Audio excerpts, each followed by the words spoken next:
ক্যালেন্ডারে পাতায় আজকের তারিখটাকে নোট করে রাখো, কারণ আজ থেকে 30 দিন পর তুমি তোমার নিজেকেই চিনতে পারবে না। আজকে আমি তোমাকে 30 দিনের একটা কমপ্লিট রুটিন প্রোভাইড করব, যেটা যদি তুমি ফলো করো তাহলে তুমি তোমার পুরো লাইফটাকেই চেঞ্জ করতে পারবে। আজকের এই চ্যালেঞ্জে কোনো প্রকার কঠিন টাস্ক থাকবে না, বরং তোমার ডেইলি লাইফটাকেই অনেক সুন্দরভাবে সাজিয়ে গুছিয়ে দেওয়া হবে এবং খুবই সহজভাবে দেওয়া হবে, যেটা কিনা একটা 12 বছরের বাচ্চা থেকে শুরু করে একটা 30 বছরের যুবকও অনেক সুন্দরভাবে কমপ্লিট করতে পারবে। তুমি স্টুডেন্ট হও অথবা চাকরিজীবী হও, 30 দিনের এই রুটিনটা ফলো করার পর তুমি এই সকল বেনিফিট গুলো পাবে। তোমার শরীর ফিট হবে, মন শক্ত হবে, আত্মবিশ্বাস বাড়বে, অলসতা চলে যাবে, লাইফ একদম চেঞ্জ হয়ে যাবে। আর সব থেকে বড় কথা, তোমার অগোছালো জীবনটাকে তুমি অনেক সুন্দরভাবে গুছিয়ে নিতে পারবে। তো চলো আর কথা না বাড়িয়ে ভিডিওটা শুরু করা যাক। শুরুটা হবে সকালবেলা ঘুম থেকে ওঠার পরে। প্রথমত তোমাকে প্রত্যেক দিন একটা ফিক্স টাইমে ঘুম থেকে উঠতে হবে। সেটা তোমার পারপাসে যে কোনো একটা ফিক্স টাইম তুমি ঠিক করে নিবে।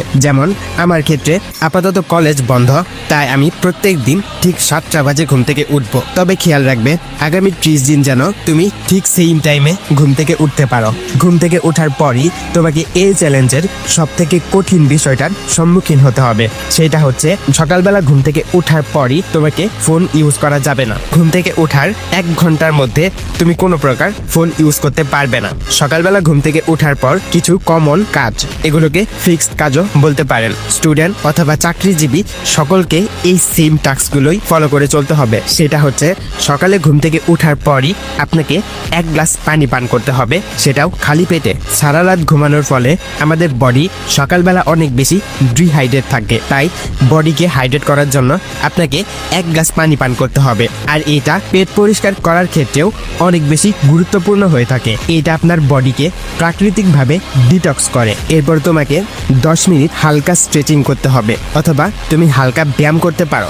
তুমি প্রত্যেক দিন 10টা পুশ আপ প্লাস 20টা স্কোয়াট, এই 2টা এক্সারসাইজ ডেইলি পারফর্ম করবে। এতে করে তুমি সারাদিন এনার্জেটিক ফিল করবে। তারপর আসি আমাদের এই চ্যালেঞ্জের সব থেকে গুরুত্বপূর্ণ একটা বিষয় নিয়ে, সেটা হচ্ছে মেডিটেশন। হ্যাঁ, তোমাকে 100% প্রত্যেক দিন মেডিটেশন করতেই হবে। তোমার যদি কিছু বদভ্যাস থেকে থাকে, যেমন মাস্টারবেশন করা, পর্ন দেখা, ডিপ্রেশনে থাকা অথবা ওভার থিঙ্কিং করা, তাহলে তোমাকে অবশ্যই মেডিটেশন করতে হবে।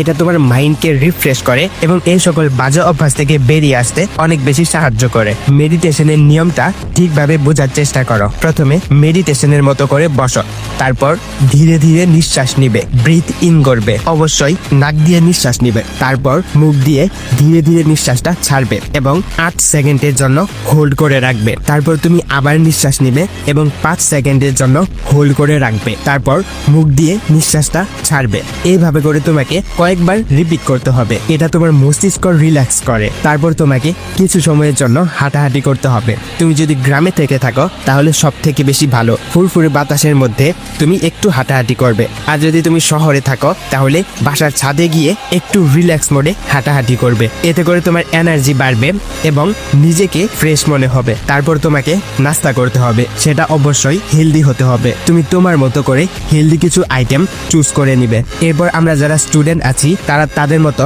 স্কুল কলেজে চলে যাবে এবং যারা চাকরিজীবী রয়েছে তারা তাদের ওয়ার্ক প্লেসে চলে যাবে। দুপুরের খাবারে একটু বেশি গুরুত্ব দেওয়ার চেষ্টা করবে। এই খাবারটাতে তুমি এমন মিল রাখার চেষ্টা করবে যেটা তোমার শরীরে এনার্জি বৃদ্ধি করবে, যেমন প্রোটিন, কার্বস, এই 2টার পরিমাণ একটু বেশি রাখার চেষ্টা করবে। আমাদের মধ্যে বেশিরভাগ মানুষই একটা কমন মিস্টেক করে ফেলে, সেটা হচ্ছে সকালে, দুপুরে আর রাতে এই 3 বেলায় খাবার খায়, মাঝখানে বিকেলে কোনো প্রকার খাবার খায় না।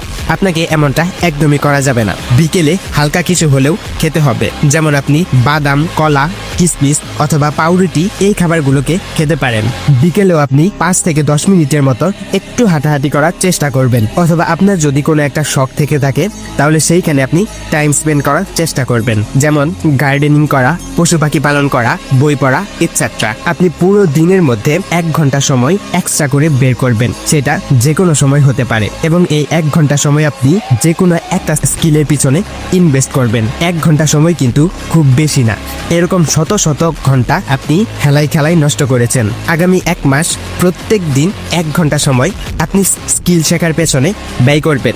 সেটা যে কোনো স্কিল হতে পারে, video editing, graphic design, content creation, যে কোনো একটা স্কিলের উপর আপনি টাইম স্পেন্ড করবেন এবং সেটাকে মাস্টার করবেন। 2026-এ এসেও যদি আপনি স্কিল না শিখেন তাহলে আপনি 90% মানুষের থেকে পিছিয়ে পড়বেন এবং একটা সময় গিয়ে আপনি আফসোস করবেন। সেই আফসোসটা যেন আপনাকে না করতে হয়, তাই এখন থেকে 1 ঘন্টা সময় আপনি একটা স্কিলের পিছনে ব্যয় করবেন।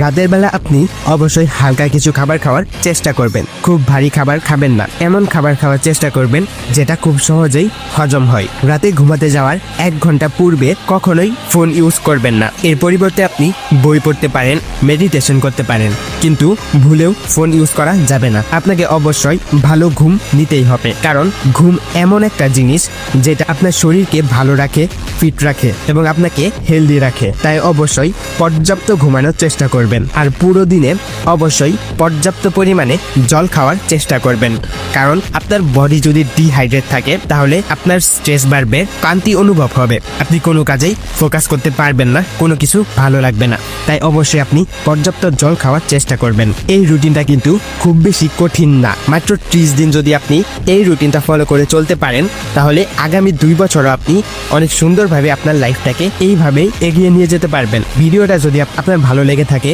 এবং আপনার উপকারে আসে তাহলে ভিডিওতে অবশ্যই একটা লাইক করে দিবেন এবং চ্যানেলটা অবশ্যই সাবস্ক্রাইব করে দিবেন।